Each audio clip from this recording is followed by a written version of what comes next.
Welcome to this explainer. Okay, let's be real for a second. If you're absolutely dreading property tax season, you are definitely not alone. I mean, we've all been there, right? Dealing with the sheer frustration of paying property taxes the old-fashioned, manual way. Writing out checks, hunting down stamps, or literally standing in endless lines at some municipal building.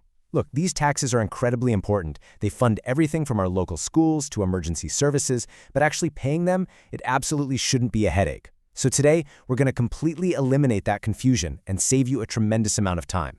I'm going to walk you through exactly how to easily, securely, and confidently pay your property taxes online with this step-by-step tutorial. But wait, before you eagerly click pay, you're actually facing a massive yet surprisingly common digital danger. You have to answer one critical question first. Are you paying Ottawa County in Michigan, Ottawa County in Ohio, or Ottawa County in Oklahoma? Now, I know it kind of sounds like a joke, but trust me, for corporate escrow managers, everyday property owners, and complete beginners trying to pay online, confusing these three identically named counties is a real issue. And getting it wrong? Well, that can lead to automatic penalty assessments and some seriously nasty compounding interest. So here is our roadmap for today. To untangle these three distinct jurisdictions so you don't fall into a financial trap, we've got 1. The Ottawa County confusion. 2. Michigan's decentralized delinquency. 3. Ohio's centralized tax collection. 4. Oklahoma's integrated regional portals. And finally, number 5, penalties and foreclosure timelines. Let's dive right into Section 1, the Ottawa County confusion, a tale of three counties. Navigating to the wrong online portal doesn't just waste your afternoon. It literally triggers a chain reaction of automatic penalties, compounding interest, and ultimately, even foreclosure. You see, while the name on the bill might just say Ottawa County, these three specific counties operate under drastically different statutory frameworks and online platforms. It's like comparing apples, oranges, and bananas.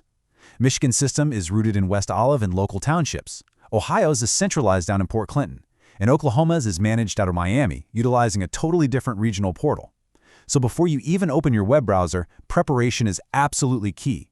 You've got to have your exact property identification numbers, your most recent tax statements, and your payment method ready to go, just so you know precisely which of these three distinct systems you actually belong to. Moving right along to Section 2, Michigan, decentralized delinquency. Let's start with Michigan, where property tax administration is split between local townships and the county level. Think of it like this. In Michigan, your real property taxes are initially billed and collected right at the local level by your specific city or township. They're the ones collecting your summer taxes starting July 1 and your winter taxes starting December 1. The Ottawa County Treasurer, well, they actually only get involved if you miss those local deadlines. On March 1 of the following year, unpaid taxes are returned as delinquent to the county. So the really crucial point here is that you only pay the county directly at their central portal if your taxes are delinquent past that hard March 1 cutoff. If you do find yourself needing to pay those delinquent taxes, navigating Michigan's portal takes just a few quick steps. First, you're going to go to app.miotta.org. Second, search for your property using the owner's last name, parcel number, or address. Third, to see the exact breakdown of what you owe, you actually have to purchase a tax search. And finally, you proceed to the secure electronic gateway to pay via credit card. Oh, and pro tip, always save a digital receipt for your records. Now get this. Here is a truly surprising fact about Michigan's system. They charge a $1 fee, literally, just to perform that digital tax search before you even reach the payment gateway. Yep, it's 50 cents for the search itself and a 50-cent technology fee. Once you pay that $1, you can finally view your historical breakdown and proceed to pay the actual delinquent tax. And just a heads up, that final payment also carries a tiered technology fee or a flat 3% surcharge for payments over $250. Okay, let's shift gears to Section 3, Ohio, centralized tax collection. We're going to look at their unified collection system, which is basically a 180-degree turn from what we just saw. So, unlike Michigan, Ottawa County in Ohio operates on a completely centralized model. Down in Port Clinton, Treasurer Anthony Hotmaker's office handles all active and delinquent taxes centrally. No guessing games between your local township and the county here. It is all managed by one single office utilizing a third-party processing vendor. Simple, right? And here is your straightforward, step-by-step guide to paying those Ohio taxes online. First, verify you are on the authentic, official site by visiting ottawacountytreasurer.org. Always double-check your URL bar, guys, just to avoid any of those nasty phishing scams. Second, click the Start Here button to use their web search interface and find your parcel. Third, hit the Pay Online by credit card, debit card, or e-check button. This is going to safely transition you over to their secure third-party processor, a system called Point and Pay, where you'll finalize your checkout. But you absolutely have to keep your eye on the calendar when dealing with Ohio. Real estate taxes there are due twice a year, generally around February and July. But specifically, if you are looking at your tax year 2025 second half bills, that deadline is right around the corner on August 6, 2026. A fantastic tip for managing your budget is to literally set a digital reminder on your phone or your computer for these exact dates right now. All right, heading south for Section 4, Oklahoma, Integrated Regional Portals. Oklahoma takes a massive, multi-county approach that is entirely unique. What is genuinely fascinating about Oklahoma's setup is how they leverage a regional portal called oktaxrolls.com. It actually consolidates tax data for several different counties into one centralized hub. But here's the best part. It features an electronic shopping cart.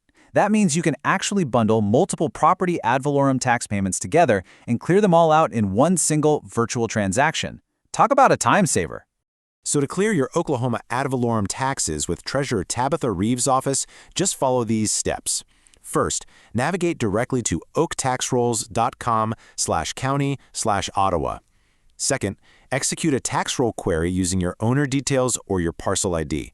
Third, just add your calculated tax liabilities right to your shopping cart. And finally, proceed to the third-party payment gateway. Just a quick note for your budget, using credit and debit cards here will carry a 2.95% surcharge. Now, a quick troubleshooting tip, and you'll want to listen to this one. Be incredibly careful when typing in your checking account routing numbers.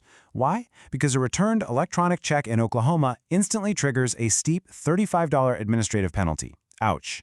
So please, always take just one extra second to review your payment info for total accuracy before you hit that final submit button. Okay, Section 5. Penalties and foreclosure timelines. This is sort of the climax of our explainer.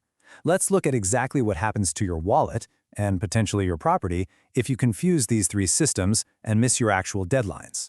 For example, in Ohio, paying even one single day late on the wrong portal triggers a massive, immediate, flat 10% penalty on your entire unpaid balance. Seriously, just one day late and boom, a 10% fee.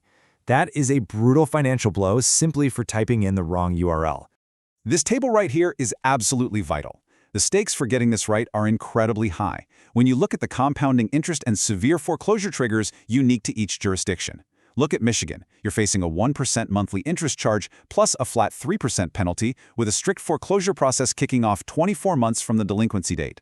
Ohio, they hit you with that flat 10% penalty we just talked about and a judicial foreclosure via sheriff's sale after 2 years. And Oklahoma charges a 1.5% monthly interest rate holding a tax resale auction after a tax lien has been held for 2 years, which basically means 4 years delinquent. So the ultimate takeaway from this explainer today is to always verify your specific local laws and double-check your property's actual state. I highly recommend pulling out your physical tax documents, confirming those parcel identification numbers, and ensuring the URL you are visiting perfectly matches the specific state you reside in. And as a quick, professional reminder, please verify all of this directly with your official local Ottawa County website, as procedures and fees can definitely change over time, and this explainer is intended purely for informational purposes.